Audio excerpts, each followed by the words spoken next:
Greetings and salutations, YouTube. Today I am continuing on with a project that I started off camera, and that project, it is converting a pressure washer into an engine stand. This is especially helpful when you're rebuilding an engine and you need an easy way to hang on to it so you can work on it, especially when it's a vertical shaft engine, because then you have the crankshaft that's just making your engine teeter-totter all over the place. These engines right here, as you can see, they have the crankshaft sticking out the bottom, so it makes it really difficult for them to sit flat, especially when you're working on them. Alright, so as you can see, I've actually already started this one, and it looked something like this. So once you took off the top part of the handle and you removed the Honda engine for the pressure washer along with the pump, this is what's left. And I did chop this off and plug this to make it a little bit easier. But it retained the feet here. So I was thinking about leaving it like this. However, it really is heavy with the existing remaining axle and these big wheels that just don't really need to be there.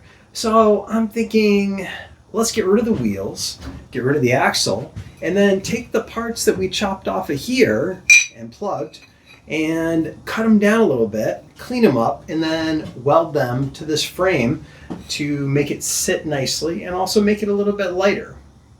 So this part is not fun, and I don't know any easy way to get these press caps or press nuts right here off of the end of the axle. But let's give it a shot. I'm thinking pry bar to start, maybe some pliers.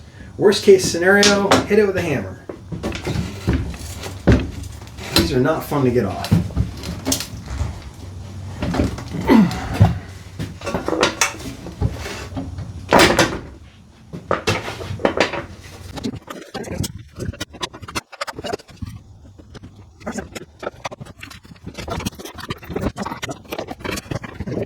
Alright, let's throw some safety glasses on here. And this is my least favorite Dremel. It's actually a Dremel brand, and I don't like it. So if it gets messed up, I don't care.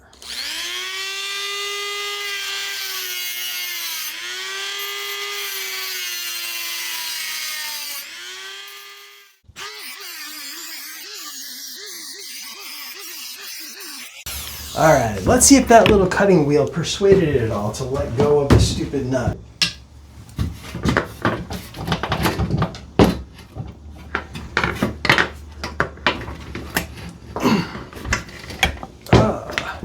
It's getting close. There we go. Alright, cutting wheel for the win. I did damage the end of the axle a little bit, but we're not reusing this axle. So it will go in a pile of parts.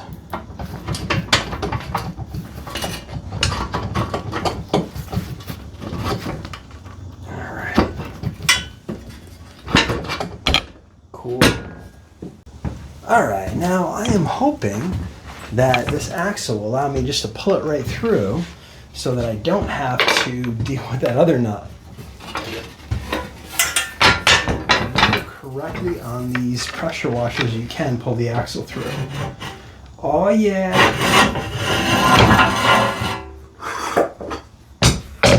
Did I mention I hate these press nuts? Not fun. This is going to take a lot of weight off of this thing. Alright, now these brackets are a bit bent. So I'm just going to smack them a little bit to get them a little bit straighter. I was thinking about removing them completely, but I think I'm going to leave them there. And then I think I'm going to weld the tubes to them. So let's do a little smacky smacky.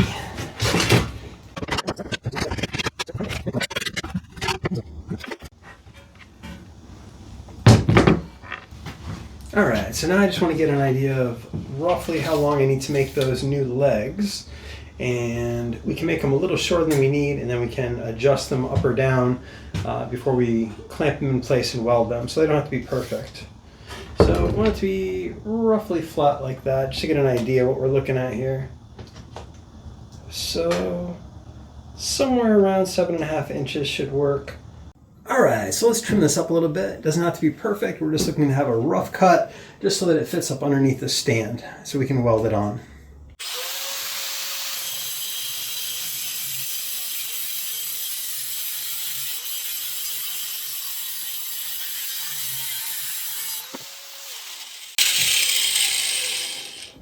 All right, let's grab the other one.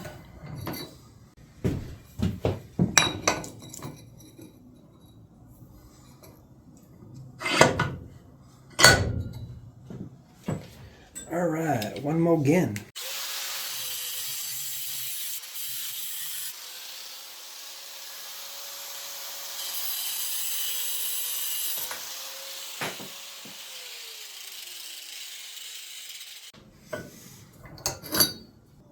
Alright, so both my primary wire wheel and also my primary welding clamps are all missing right now for some odd reason. So we're going to have to try to make it work with this stuff. These two, clamp them on once we get a nice spot cleaned up. And I don't think I'm going to be able to get this thing in there. So I think we're going to have to try to make it work with these things. So yeah, not optimal, but let's try it.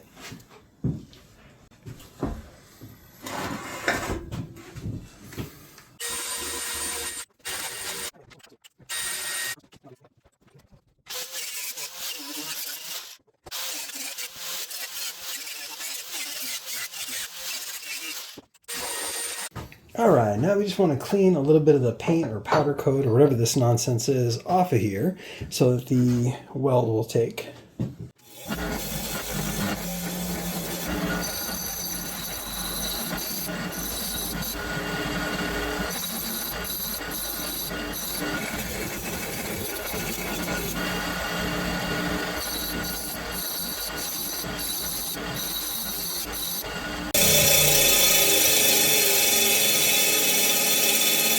Alright, that paint or powder coat was so ridiculously thick I actually had to take a grinding wheel to it to get it off of there, just so we could make nice contact with the welder.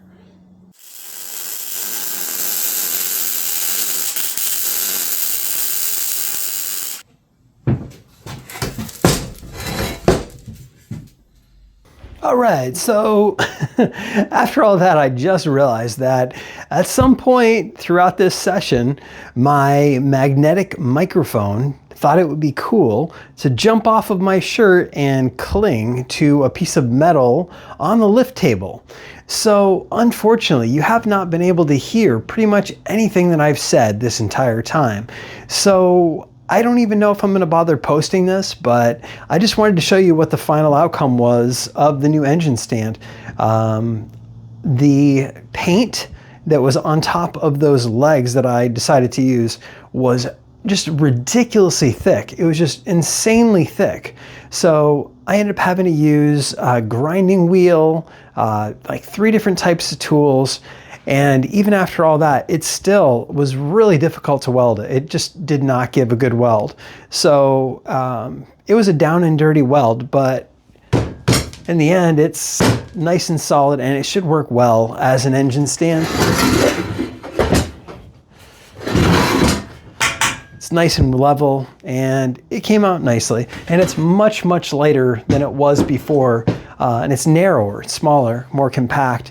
Than when it had those big, huge wheels, you know, and the tires on it. So I will end up reusing those tires, I'm sure, for some project at some point. But in the meantime, I am done with my engine stand. So I want to thank you for stopping by on this absolutely train wreck of a video. But I'll see you next time.